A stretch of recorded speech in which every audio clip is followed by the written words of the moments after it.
अस्सलाम वालेकुम। मेरे अजीज दोस्तों, साथियों, बच्चों और ख़वातीन, आप सभी को मेरा सलाम। मुझे आज बहुत फख्र महसूस हो रहा है कि इस प्राइज डिस्ट्रीब्यूशन फंक्शन में मुझे आप हजरात ने मदद किया।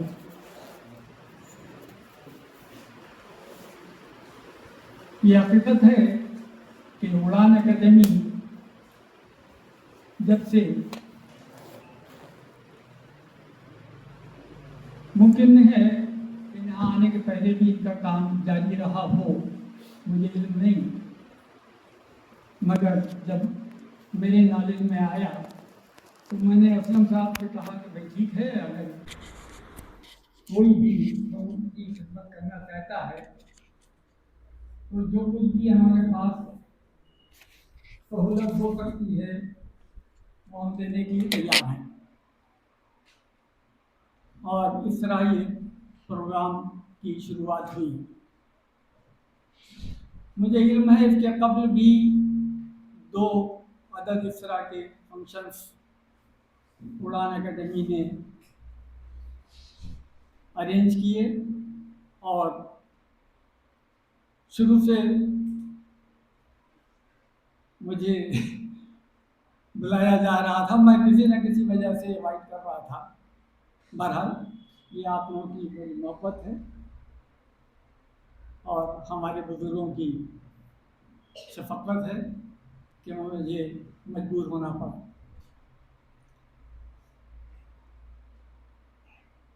मैं अपने छोटे बच्चों के लिए मकसद ये होता है कि कुछ अल्फाज इस तरह से अदा किए जाएं, कुछ उनको सिखाया जाए ताकि जो उनमें कमियां रह गई हैं वो दूर हो जाए। तो बहरहाल मैं कोई बहुत बड़ा मुकर्रिर नहीं और ना ही खिताबत मेरा फ़न है। हाँ, ये ज़रूर है कि एज ए टीचर जो कुछ मैंने सीखा वो आप सब लोगों के सामने है कि लखनऊ के गरीब ख़ानदान से उठकर आया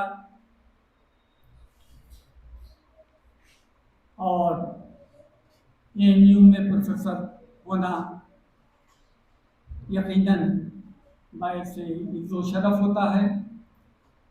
बहुत देर से मिला प्रोफेसरशिप, बहरहाल मिला।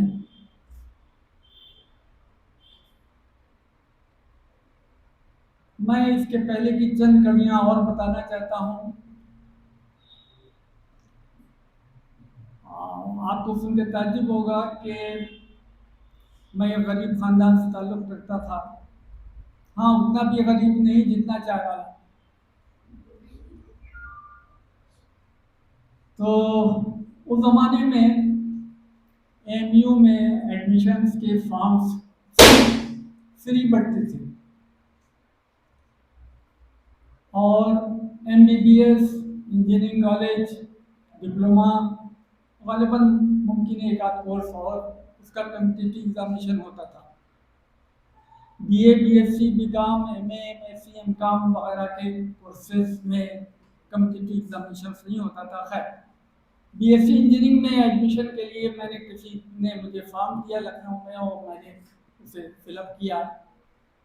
और मुझे आज भी याद है अच्छी तरह से कि उस फॉर्म की फीस 35 रुपये होती थी।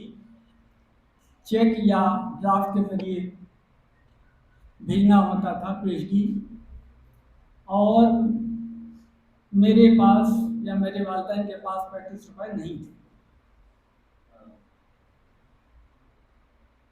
मैंने कर्ज हासिल किया और फॉर्म भेजा। बहरहाल किसी तरह से मामला सही होते गए और कम्पिटिटिव एग्जामिनेशन में अपियर हुआ और अल्लाह का करना कि मेरा सिलेक्शन हो गया। तो मैं बयान इसलिए कर रहा था कि वो हजरात जो किसी तरह से ये सोचते हैं, या वो बच्चे जो ये सोचते हैं कि भाई हमारे वालिदैन गरीब हैं, हम आगे नहीं बढ़ सकते, उनको ये बात जहन से निकाल देना चाहिए। हाँ, तकलीफ़ें आती हैं, परेशानियाँ होती हैं, और हकीकत यह है कि यूँ तो तमाम इस मुल्क में हर शख्स हैरान परेशान है, और ख़ासकर गुज़श्ता 10-12 साल में जो हालात पैदा हुए हैं, बड़े बड़े परेशान हैं, और हम ही नहीं, गैर भी परेशान हैं हालात ऐसे। इन तमाम परेशानियों को देखने के बावजूद, झेलने के बावजूद, ये भी कहना पड़ता है, आज जैसा मैंने अभी आप सामने अपनी खुद की मिसाल पेश की, ऐसे बहुत से मिसालें आपके सामने, आपकी नज़रों के सामने, आपके महल्ले में, आपके ख़ानदान में भी होंगे। तो मैं फिर वहीं पर आता हूँ कि लगन होना चाहिए, टारगेट होना चाहिए कि हमें क्या बनना है, और उस हदफ को पाने के लिए क्या क्या रास्ते हो सकते हैं उनको इख्तियार करना चाहिए। और ये अल्लाह ताला का निज़ाम है कि वो खुद ब खुद हालात को दुरुस्त करता जाता है, अगर नीयत साफ हो, बच्चे की मेहनत हो, वालिदैन की दुआएं हों, ख़ानदान के अफराद भी सरपरस्ती करते हों। कोई वजह नहीं है आज के दौर में भी, बावजूद तमाम परेशानियों के, जिसको बनना है वो बन जाता है।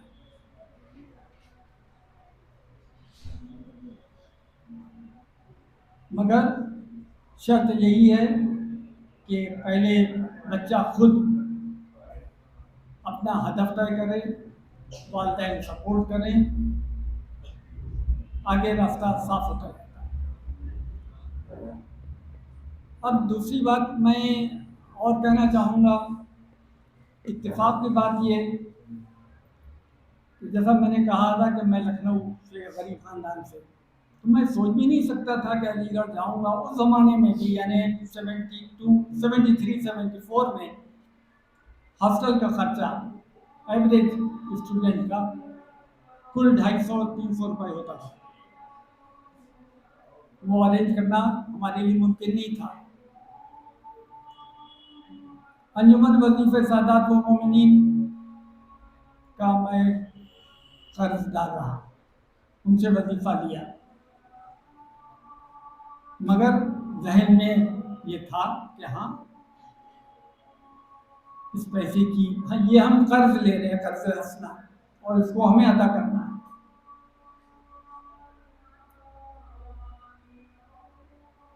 आप लोगों में से बहुत से लोग जानते होंगे, हमारे यहाँ इंग्लिश डिपार्टमेंट में एक थे प्रोफेसर जाफर सकी साहब, इंतकाल फरमा गए। नेशनल कॉलोनी में मस्जिद के बिल्कुल सामने उनका दवाखाना था। बहरहाल शुरू से जब से अलीगढ़ आया, कुछ न कुछ मजहबी मामलात में, कभी अहली सोसाइटी, कभी कोई और मसला, कहीं मजलिस, कहीं मातम, जो मुमकिन हो सकता था। बहरहाल वो उस ज़माने में कुछ हीरा लोग थे जो हीरो की पहचान कर लेते थे। मैं हीरा तो नहीं था, बहरहाल उन्होंने पहचान लिया कि ये बच्चा ऐसा है कि जिसको सपोर्ट किया जा सकता है, जिसको थोड़ा सा भी सहारा देंगे तो ये आगे बढ़ जाएगा, सहारा नहीं दिया जाएगा तो खैर। तो अंजुमन वजीफ़े सादात के वो जनरल सेक्रेटरी थे। मेरा लेट हुए उसके पहले जब लोकल सेक्रेटरी थे तो मैंने जिक्र किया कि डॉक्टर साहब ऐसी ऐसी बात है। हर साल फॉर्म जमा करना पड़ता था और हर साल वो मेरे फॉर्म पर दस्तखत करते थे और मुझसे पूछते थे कि भाई इरादा कर लिया है ये अदायगी। मैंने कहा जी डॉक्टर साहब। खैर बहरहाल 4 साल किसी न किसी तरह से गुजर गए। अंजुमन वजीफे ज़कात से कर्ज लिया, यूपी गवर्नमेंट का टेक्निकल लोन मिला करता था वो कर्ज लिया, कुछ ट्यूशन्स भी दी। हाँ, मेरे बच्चों ये ज़रूर ध्यान रखना, शायद कभी काम आ जाए, कि जब मैं यहाँ पढ़ रहा था यहाँ भी मैंने ट्यूशन्स दिए और लखनऊ में भी जब बीएससी कर रहा था उस वक्त भी ट्यूशन्स मैंने पढ़ाए।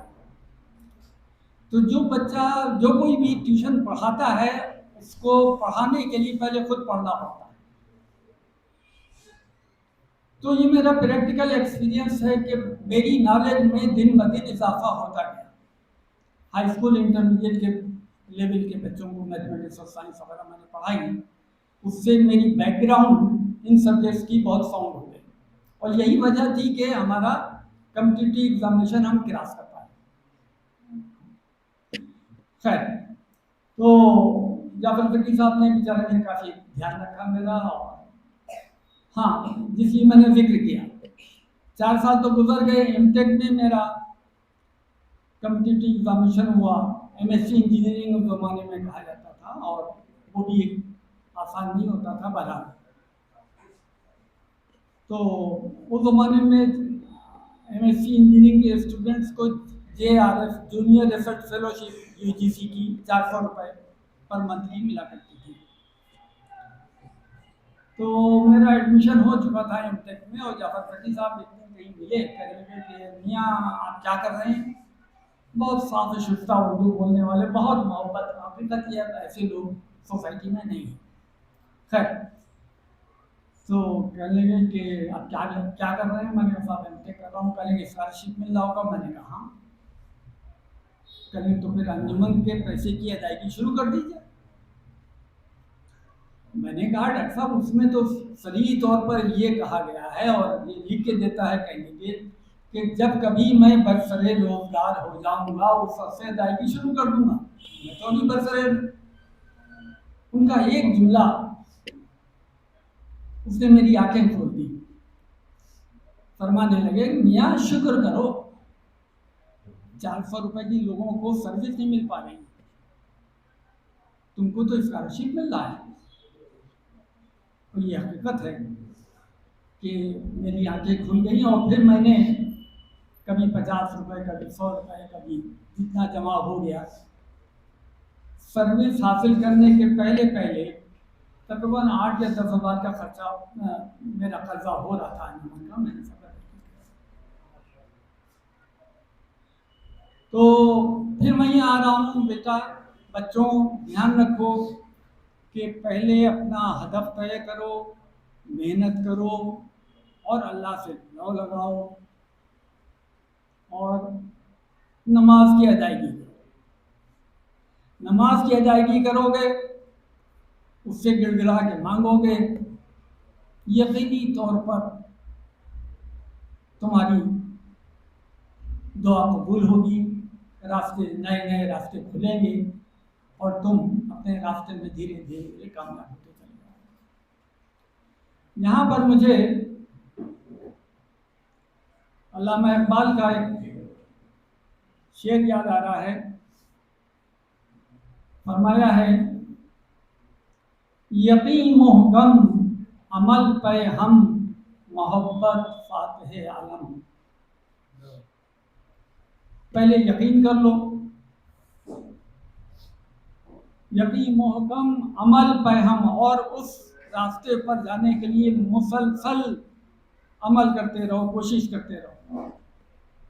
मोहब्बत फातिह आलम, और हर एक से अपने ख़ानदान में, अपने करीब करीब में हर एक से मोहब्बत शफकत से पेश आओ। जिहाद जिंदगानी में है यही मरबूती शमशीरें। तो बकौल इकबाल के अगर 3 चीज़ें कोई भी बंदा ध्यान में रखे, पहले यकीन कर ले, हदफ तय करने के बाद में यकीन करे कि हमें इसमें कामयाबी मिलना मिलना। यकीन मोहकम अमल पे हम मोहब्बत फातह आलम, जिहाद जिंदगानी में है यही मजमून शमशीरें।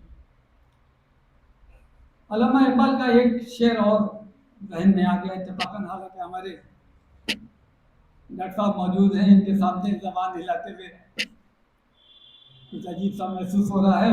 उर्दू था, अंग्रेजी था, डॉक्टर शुजात साहब। तो एक शेर और है जो मेरे जहन में आ रहा है। अल्लामा इकबाल फरमाते हैं, उरूज आदम खाकी से अंजुम सहमे जाते हैं। आज हम ये कहते हैं कि साइंस ने बड़ी तरक्की की और हम यहाँ पहुँच गए, वहाँ पहुँच गए, और ये ईजाद हो गया, वो ईजाद हो गया, वगैरह वगैरह। वो हकीकत है कि साइंसी सब्जेक्ट्स में जो तरक्की और कामयाबियाँ हुई हैं, ईजादें हुई हैं, उससे इंसानी ज़िंदगी में बहुत कुछ तगल्लुरात पैदा हुए हैं। और जाहिर बात है, इकबाल का दौर आज से तकरीबन आपके लिए 100 साल पहले, 90 साल पहले का, मगर उस वक्त तक बहुत कुछ साइंसी ईजादात हो चुकी थी। तो फरमाते हैं, उरूज आदम खाकी से अंजुम सहमे जाते हैं कि ये टूटा हुआ तारा कहीं नए कामिल न बन जाए।